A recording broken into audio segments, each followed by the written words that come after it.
Egaa barnoota keenya akkuma waada isinii galee isiniif barumsa loogoo irraa riimuuf goona.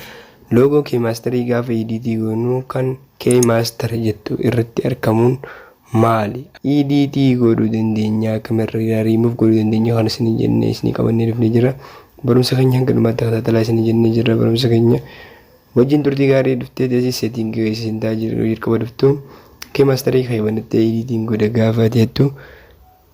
Banattee viidiyoo edit godhuudhaaf hojjaa tuqaa sagarraa keessee eegas booda kireet akkaawuntii jettanii akkaawuntii haree banattee eegas booda viidiyoo filattee viidiyoo kee gaafa ati filattee irra kaa'atte keemaastariin kee piriimiyeemii yookiin kan irraa kafalame ta'uu dhabuudhaan loogoon akkuma asirra agartan kana loogoo keemaastariidhaatu gubbaarra jira jechuun viidiyoo keerra yeroo hunda kuni yuutuub irratti dhiibbaa akkamii qaba? Kanaaf akkamitti irraa bifa noormaalii ta'etti viidiyoo ediitii akka godhuu dandeenyu noormaaliidhaan irraa riimuuf goonaa isin agarsiisna.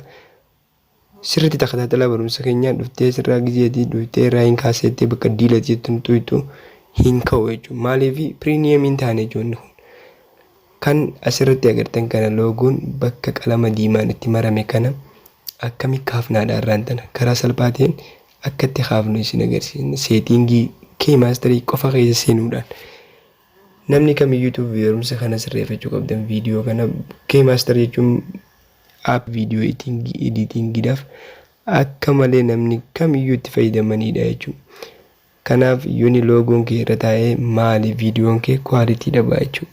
Quality daba YouTube illee recommend isin godhu akka waan sponsora keemaastariin si godheetti ilaalamaa jechuudha. Kun viidiyoo teetirratti viidiyoon ta'e recommend akka taatu irratti illee dhiibbaa qabaachuu viidiyoon keessatti recommend hin taatu.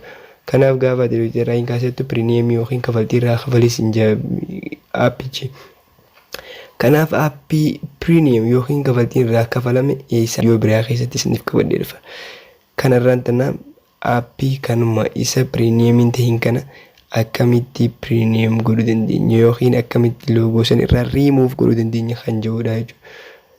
Yeroo asiin dhufnee nuti keemaastarii keenya seetingii keemaastarii yookiin keemaastar seetingii bakka jettu kana asirraa agartan kana akka isin mul'atuuf qastii fayyadamna yookiin qalamii fayyadamna seetingii isaa tuyxaa jechuudha. Tuyxee seetingii keessa yeroo seentu seetingii isaa takka irra cuqaasta jechuudha. Taraa takka qofa irra cuqaasta eegas booda barreeffama gubbaarra jiru jira jechuudha. Barreeffama tokkoffaarra jiru kana dhiistee lammaffaarra gabuutee analyze jechuudha jiru. Analyze device performance irratti okay ta'anii lameen kana babbantaa jechuudha. Isaaniiwwan lameen ammaa asirra agartan kan on goota eegas booda back jettee deebite jechuuf booda eegas booda back jettee maal goota isa tokkoffaarra jiru barreeffama analyze device performance jedhu kan tokkoffaarra jiru kana isa kanarratti qastiidhaan kan isin mul'atu kan asirratti cuqaasta jechuudha. Yeroo ati asirratti tuytu si geessaa jechuudha. Okay, amma kun nu fidee jira device version. Device version jechuun aappiin kun hanqamte akka wal simata. So versionii aappii fi versionii silkii versionii keemaastariitii asirratti kan isinii kaa'ee jira jechuudha. Vershinoota isaa. So vershinoota isaa kana laallattee buufachuu dandeessa gaafa buufattu versionii silkii fi versionii keemaastariidha wal ilaaltee buufachuu danda'u qabda jechuudha. Amma dhuftee gaafa asirra buustu kan jalarra jiru analyze device performance haja'u jira jechuudha. Barreeffama gama jalarra jiru. Barreeffama gama jalarra jiru kana irratti al takka cuqaastaa jechuudha. Yeroo cuqaastu bu'aa lama si viidiyoo optionii lama. Retaining late kajoo fi analyze device performance kajoo si viidiyoo jechuudha.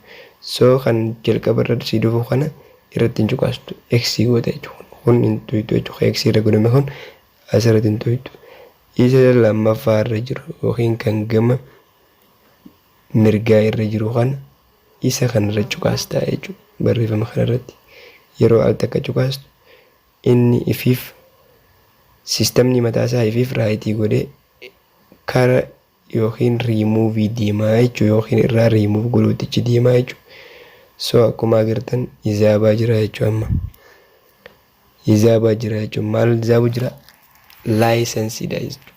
laayisensii ayyama yookiin performaansii akka wanni kun loogoodhaan alatti isinii hojjetuuf salphatti karaa salphaa ta'een isin agarsiisaa jira. Gaafa isin as hisaabee inni asiin as fite viidiyoo kana barbaadde ediitii godhuu dandeessaa jechuudha without loogoo yookiin loogoodhaan alatti.